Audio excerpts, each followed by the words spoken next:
Digital സാങ്കേതിക സർവകലാശാലകളിലെ vice chancellor നിയമനത്തിൽ ഗവർണർക്കെതിരെ വിമർശനവുമായി സിപിഐഎം.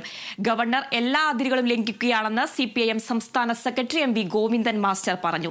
സർവകലാശാലകളിൽ കാവ്യവൽക്കരണത്തിനുള്ള ശ്രമങ്ങളാണ് ഗവർണർ നടത്തുന്നത്. കോടതി വിധിയൊന്നും ബാധകമല്ല എന്ന രീതിയിലാണ് ഗവർണറുടെ യാത്രയെന്നും അദ്ദേഹം ആരോപിച്ചു. സാങ്കേതിക സർവകലാശാല താൽക്കാലിക വിസിയുടെ ചുമതല സർക്കാർ പട്ടികയിൽ നിന്നാകണമെന്ന വിധി ഹൈക്കോടതി പഠിച്ചതിന് ശേഷം ഗവർണർ അതിൽ നിന്ന് തികച്ചും വ്യത്യസ്തമായി തന്നിഷ്ടപ്രകാരം വിസിയുടെ ചുമതല നൽകി നിയമവിരുദ്ധമായ കാര്യങ്ങൾ ചെയ്ത് കോടതി വ്യവഹാരം സൃഷ്ടിച്ച് സർവകലാശാലയുടെ പ്രവർത്തനങ്ങൾ താറുമാറാക്കുന്നതിനു വേണ്ടിയുള്ള നിലപാടാണ് ഇതിൻ്റെ പിന്നിൽ ഗവർണർ ഉദ്ദേശിക്കുന്നത്. അവയൊന്നും ഞങ്ങൾക്ക് ബാധകമല്ല എന്ന രീതിയിലാണ് ഗവർണറുടെ യാത്ര. കാവ്യവൽക്കരണത്തിനു വേണ്ടി നടത്തുന്ന പ്രവർത്തനത്തിൻ്റെ ഭാഗമായിട്ടാണ് ഈ നടപടികളെല്ലാം എന്ന് നമുക്ക് കാണാൻ കഴിയും.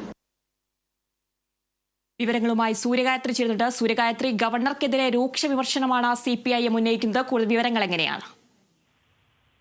ഗവർണറുടെ നടപടികളിൽ ഒരു വിട്ടുവീഴ്ചയ്ക്കും തയ്യാറല്ല എന്ന് സർക്കാർ നേരത്തെ തന്നെ പ്രഖ്യാപിച്ച് കഴിഞ്ഞിട്ടുണ്ടായിരുന്നതാണ്. നിലവിൽ സാങ്കേതിക സർവകലാശാലയിലെയും അതുപോലെ തന്നെ ഡിജിറ്റൽ സർവകലാശാലയിലും വിസിമാരെ നിയമിച്ച നടപടിയിലും സർക്കാർ ഗവർണർക്കെതിരെ നിയമ നടപടികൾ സ്വീകരിക്കുന്നതിന് വേണ്ടിയുള്ള ആലോചനകൾ നടത്തുകയാണ്. സിപിഐഎമ്മും ഇപ്പോൾ ഗവർണർക്ക് എതിരെ ഉള്ള നിലപാടാണ് വ്യക്തമാക്കിയിരിക്കുന്നത്. ഗവർണറുടെ നിലപാടുകൾ അത് യൂണിവേഴ്സിറ്റികളെ സർവകലാശാലകളെ കാവ്യവൽക്കരിക്കുന്നതിന് വേണ്ടിയാണ് എന്ന ആക്ഷേപം വീണ്ടും ഉയർത്തുകയാണ്.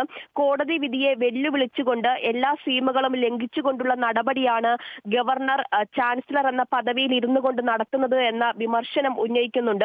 സർവകലാശാല പ്രവർത്തനങ്ങളെ താറുമാറാക്കുന്ന നടപടിയാണ് ഗവർണർ നടത്തുന്നത്. 9 കോടതി വിധികളാണ് ആരിഫ് മുഹമ്മദ് ഖാൻ ഗവർണറായി ചുമതലയേറ്റതിന് ശേഷം ഉണ്ടായത്. ആ 9 വിധികളെയും എടുത്തു പറഞ്ഞുകൊണ്ടാണ് സിപിഐഎം സംസ്ഥാന സെക്രട്ടറി ഇത്തരത്തിലൊരു വിമർശനം ഉന്നയിച്ചിട്ടുണ്ടായിരുന്നത്. കോടതി വിധി അത് തുടർച്ചയായിട്ടുണ്ടായിട്ടും ഇതൊന്നും ബാധകമല്ല എന്ന രീതിയിലാണ് ഗവർണറുടെ യാത്രയെന്നും ഗവർണറുടെ ഈ നടപടിയിൽ UDFന്റെ നിലപാട് അത് എന്താണെന്ന് അറിയണമെന്നും ഇന്നിപ്പോൾ സിപിഐഎം വ്യക്തമാക്കുന്നു. ഗവർണർ ഇത്തരത്തിൽ തുടർച്ചയായിട്ട് വിസി നിയമനം ഉൾപ്പെടെയുള്ള കാര്യങ്ങളിൽ സ്വന്തം നിലയിൽ നിന്ന് തീരുമാനങ്ങൾ എടുക്കുന്നതിൽ സർക്കാരും സിപിഐഎമ്മും എതിർപ്പ് പ്രകടിപ്പിച്ചു വരുമ്പോൾ അതിലൊന്നും UDF യാതൊരുവിധ പ്രതികരണവും നടത്തിയിട്ടില്ല. അതുകൊണ്ട് തന്നെ ഈ ഗവർണർ ഇപ്പോൾ നടത്തിയിരിക്കുന്ന വിഷയത്തിൽ നിലപാടിൽ UDFന്റെ അതേ സമീപനം എന്താണ് എന്നത് വ്യക്തമാക്കണമെന്നൊരു കാര്യവും സിപിഎം സംസ്ഥാന സെക്രട്ടറി വ്യക്തമാക്കിയിട്ടുണ്ട്. എന്തായാലും ഗവർണറുടെ നടപടിയിൽ സംസ്ഥാന സർക്കാർ നിയമ നടപടികൾ സ്വീകരിക്കുമെന്ന് ഉന്നത വിദ്യാഭ്യാസ വകുപ്പ് മന്ത്രി പറയുമ്പോൾ സിപിഐഎമ്മും ഗവർണർക്കെതിരെ പരോക്ഷത്തിലും പ്രത്യക്ഷമായും സമരങ്ങളുമായിട്ട് മുന്നോട്ടു പോകും, സമരമുണ്ടാകുമെന്ന കാര്യമാണ് വ്യക്തമാക്കിയിട്ടുള്ളത്. ശരി, സൂര്യഗായത്രിയാണ് വാർത്തയുടെ വിവരങ്ങൾ നൽകിയത്.